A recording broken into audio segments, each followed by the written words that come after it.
What is up, guys? It is Jid Wrestling here, back again with another video, and today we are going to be looking at hidden gems in my WWE action figure collection. Hidden gems, by that I mean maybe figures I don't really use that much, maybe like some older figures that I have in a box and I haven't touched in a while. These are mostly going to be like older figures. There's some newer ones in here, but it's mostly going to be like ones I don't use much, ones that are underrated, ones that are slept on. We're going to start off with this. I believe this was released in 2019, and this is the Top Picks Elite Seth Rollins. I'm a big Seth Rollins guy. I'm a big Seth Rollins collector. And this one certainly stands out. I think the black looks really fresh, especially with the red on the knee pad. The sculpted on belt buckle doesn't look that good, but I think this is a really decent looking Seth Rollins figure. Has some good articulation on it. It does have those vintage Seth Rollins legs where they were super skinny, but the head sculpt really does resemble Seth Rollins in my opinion. It was finally just a bland, basic head sculpt that we had been looking for with the Seth Rollins figure. So that one was really good when it came out. I do also believe that it came with two belts, both a Raw Tag Team Championship and then an Intercontinental Championship. So that's a really good figure. Next, we are going to be talking about more of an older figure. This is the Elite 27 Kofi Kingston. I can't remember if I got this off of eBay or if I got it like early in my collecting days in a store. But either way, I've had this figure for a really long time, and it's really good. The shirt, we never saw too many cloth shirts with Kofi Kingston figures, and this one says I can fly, which looks really fresh. It's a black cloth t-shirt, says I can fly with this really cool looking decal on the front. And this is like the boom Kofi Kingston look, if you know what I'm saying. And I think the orange looks really, really nice. He's got the orange tights. I think orange attire can be hit or miss, but this one definitely looks good on this Kofi Kingston. And this was like the first Kofi Kingston in tights, I believe, that we ever saw. All the other ones had been in like the trunks. So this is definitely a super nice Kofi Kingston Elite 27. Next up, we are going to be looking at a vintage Toys R Us exclusive, that being TJ Perkins, the Network Spotlight. I used to get a ton of figures from Toys R Us when it was open. Unfortunately, now it's closed, at least over here in the States, so you cannot, they don't make Toys R Us exclusives anymore. But this was definitely really good. This was like the Cruiserweight Classic winner, TJ Perkins, hence why he comes with the Cruiserweight Classic medal. This was like an exclusive accessory that only ever came with this figure, and it's really really cool. Like the purple strap and then the silver medallion down there. And he's also got the Cruiserweight Championship, which I think also looks pretty fresh. Some people don't like it, but I think it was modern. I think it was fresh. I'm a fan of that belt. And this TJ Perkins was really, really good. Some awesome articulation on this leg mold that I don't think we ever saw with anybody else. I think this was a specific TJ Perkins leg mold. The tights are super cool. A bunch of different colors. Main color is white, but he's got some blue, some red, some yellow, white shoes at the bottom. Looks really awesome. That is a really good TJ Perkins figure. Next up, we're going to be looking at Otis. Now, this is sort of a newer age figure. Came out in Elite 107, but this is one that not a lot of people were really going crazy over. One that not a lot of people were really talking about. But I think this is a really good one. The attire is really fresh. Articulation is really good. It's very proportionally accurate to Otis. He also came with interchangeable hair as well as this super realistic looking head sculpt.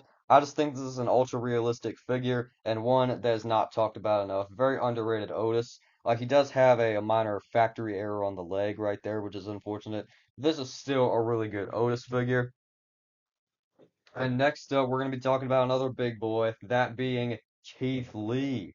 Now, I forgot what series this was. I think this was like Elite 81 or 82, one of those. This Keith Lee was really good when it first came out. One that goes forgotten, just like the Otis articulation is really good on the legs and everything, especially with him being like a high flying dude. You need that articulation with Keith Lee. I think this figure is really accurate and really awesome.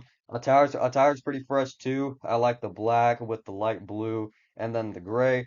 The jacket was super duper hard to get on with like the stud at the top, like the bottom studs. These go in fine, but I was never able to connect the top stud, which was super annoying. So the jacket's not that good, but this Keith Lee is really awesome. That's a really good figure, and I personally like it better than the AEW figure that they did. The almighty Bobby Lashley. I only have one Bobby Lashley Elite, believe it or not. This is the one I have. And the red is really nice. I did do some minor fix-ups. This is a head swap with a basic as well as some red elbow pads from that same basic.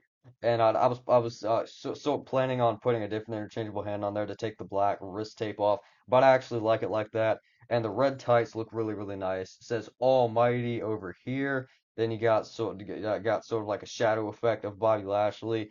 Red just looks super duper cool. The head sculpt I wasn't really a fan of. That's why I did swap it. But this Bobby Lashley is still a really good figure, and probably I don't know. I might like this one better than the Ultimate Edition that they did. I think the red attire stands out more, and it's a really cool Bobby Lashley figure. Speaking of Bobby Lashley, we got to throw in his Hurt Syndicate partner, that being MVP. I believe this came out in Elite 88. It was definitely towards the end of the 80s range, but this was like the return MVP Elite, super realistic looking head sculpt, and he's got no sleeves, so you can see all the tattoo detail. Looks really colorful, looks really cool. He's got the necklace. Attire's pretty bland, but it just really resembles MVP. I like the logos on the gloves as well. Just the tattoos and all the detail on this MVP is really awesome. The Beast, Brock Lesnar. Now this figure is awesome, dude. This could be my favorite Brock Lesnar that I have in my collection because I like promo gears on figures, and this one he's got the cloth goods flannel underneath. He's got the cloth goods shirt. He didn't have any cloth good jeans, but I don't really like cloth pants on figures anyway. So these have some really good articulation on them is like the classic leg mold before they got the pinless knees right there. He's got the fisted interchangeable hands, so you can do the brawl. You can just do a lot with this Brock Lesnar figure. It's really good. I'm a fan of it. Here's the Elite 65 Roman Reigns. This is probably my favorite vested Roman Reigns that they've ever done. I recently featured it in my Roman Reigns action figure evolution short. Be sure to check that out. Red looks so nice. Got the red RR logo on the front. Got the red arrows on the back. Looks so fresh. And then the red on the gauntlets, which I really wish like these gauntlet pieces were removable. Like you look on like this Roman Reigns and you see that the gauntlets are like removable. You can move them around. You can take them off. I wish that was the case with this because I would love to put these gauntlets on the Elite 110 Roman Reigns or just some other modern day tribal chief figure. But this one is still really good. It's probably like I said, my favorite vested Roman Reigns that they ever did. Red looks really good, and he comes with this beautiful Intercontinental Championship to top it off. Super nice looking belt on this Roman Reigns. Next up, this might surprise some people that this figure is on this list, but I gave a spot to Kurt Hawkins, the Elite 64. Came with some awesome accessories. The cane was super hard to get out of the hand. That's why it's all bent up because of the times that I've like taken it out of the hand, it got all bent up. So that's not the best. But the orange jacket is really cool. Attire, I mean, it's okay. I personally like the chase attire that they did for this Elite 64 Kurt a little bit better, but it's still not bad. I like the head sculpt. This is just a really good resemblance to Kurt Hawkins. I think it's really cool, and this is one you could use for like a modern day like Brian Myers for your TNA roster as a part of the system. You could definitely use this Kurt Hawkins for that. Really cool figure. I got Ridge Holland. This is another newer age figure that's not that old, but one that a lot of people forget about, and one that I think is really good and underrated. Comes with a lot of cool accessories like the gray hat and the jacket, which I especially love. Detail even continues into the inside where you get, and you also have the leather sort of collar up top. Torso was a little too jacked, but I think the attire is not bad. He's got the black and gold. Would you consider that like a shillelagh? The shillelagh is pretty cool. It does have some pretty stiff knees. If you can see that, they are the pinless knees. This is once again just a really good resemblance to Rich Holland to maybe put up with your Sheamus or your Pete Dunne slash Butch. Really, really nice figure. I like that one a lot still.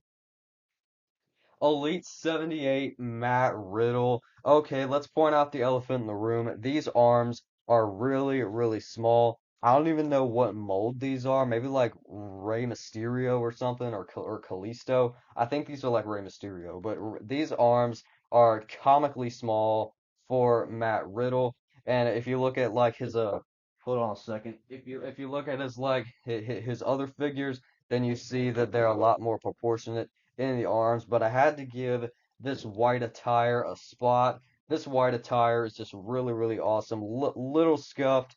I used this figure a lot when it first came out because I was a really big fan of Matt Riddle when he was around, but head sculpt resembles him, and just mostly the attire and this cloth good is definitely awesome. Just a fully white jacket, all the details on it. Says original bro on the back.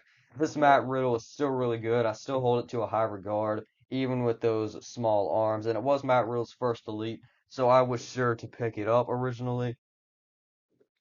And this was two series before the Elite 78 Matt Riddle. This is the Elite 76 Lacey Evans. Another figure that I just think is really slept on. The rubber skirt wasn't that good. I did replace it with this. I think this was like a Jax towel. It might have been like Figures Toy Company or something that made this towel, but I did replace the skirt.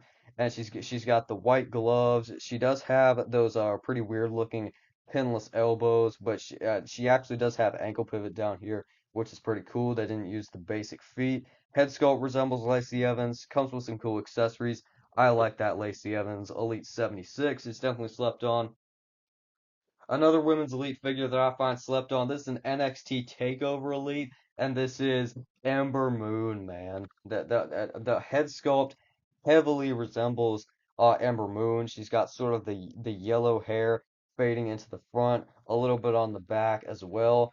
Attire is pretty cool. It's got some nice molding and detailing on the attire. She also came with a jacket as well as like a mask to put over her face.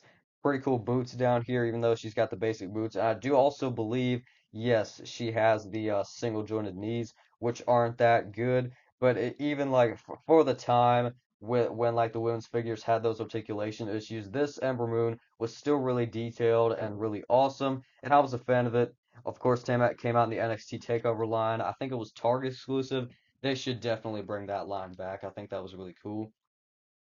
Elite 83 Edge. Obviously, he's not called Edge anymore, but when it comes to like your WWE post return Edge, I think this or the regular version is the way to go. I just have the chase here, especially with the head sculpt, dude. It resembles Edge amazingly from this time. Got the gray in the beard, got the smile on his face. Tattoos look really fresh. Attire is actually pretty cool. It's like a sand color, and he's got the Edge logos on the side, some cool boots, R logo on the knee pad. He does still have the Daniel Bryan torso, which I don't think is the best. I think they could have gone with a more like Seth Rollins style torso or Dolph Ziggler style torso or whatever for Edge, but this was still really good. If I had the Elite 94 Edge, that would also probably be on here. I just don't have that figure. Elite 52, Alexa Bliss. This one is super slept on. The first ever Alexa Bliss Elite.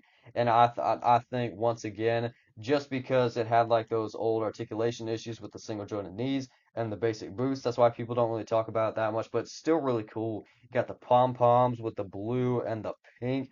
And just the pink and the blue color scheme is awesome on this Alexa Bliss. I really like it. The Elite 99 Baron Corbin. This one is really, really cool, man. Such a fun figure. If you don't, if you have it, this you can make him like broke Baron Corbin with the white shirt with the stain and with the head sculpt, or you can grab the extra head sculpt that came with this figure.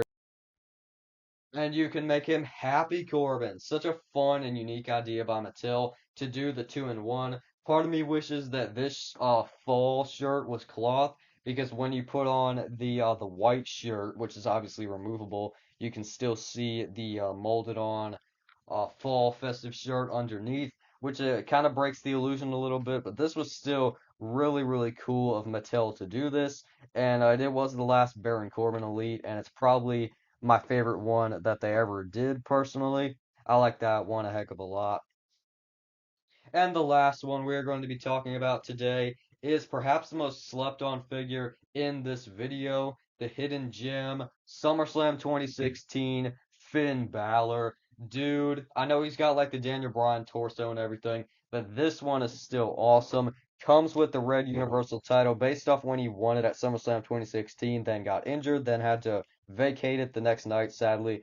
Still a fresh looking belt though. And he's also got the green tongue coming out of the mouth on the face paint. We haven't seen like the Demon King in so long, dude. He's got to bring it back for real. But all the detail on this figure is stupendous. Got all the lettering, the massive eye on the back. I like how half of the attire has like the teeth on it, like the knee pad, and then the arm sleeve looks super duper fresh. And for a while, this was like everybody's favorite Demon Finn Balor too. At least most people. Until we got the Ultimate Edition, a lot of people liked this one the best, myself included. Then we got the Ultimate, and everybody sort of preferred that one over this one and all the other Demon Elites that they did. But that one is still very awesome. Definitely a hidden gem in my WWE action figure collection. That has been it for today's video. I hope you enjoyed. Let me know what you thought in the comments down below, and I would greatly appreciate it if you were to smash a like on this video and subscribe to Jed Wrestling. But this has been the top hidden gems in my WWE action figure collection, and I'll see you guys next time. Jed Wrestling out.